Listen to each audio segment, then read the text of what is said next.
За жителите на село Вирове, Монтанско, Сирни Заговезни е един от най-почитаните празници в годината. Още от края на 19 век, когато тук са дошли първите заселници, та чак до наши дни, в селото традиционно се изпълняват различни обреди и обичаи, свързани с този зимно-пролетен празник. В неделята, 7 седмици преди Великден, насред селото се палят огньове, за да изгорят болестите и да прогонят злите духове.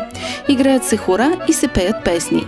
Вечерта по-младите обикалят възрастни, близки и роднини и искат прошка. Цялото семейство се събира около богата празнична трапеза.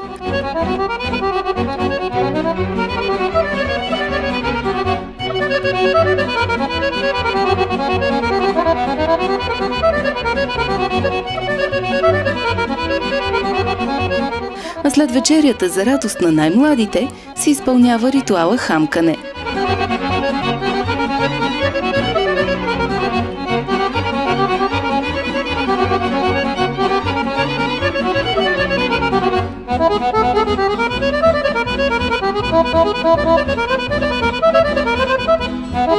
С настроение и с пречистени души, хората посрещат пролетта и се подготвят за предстоящите седмици на въздържание.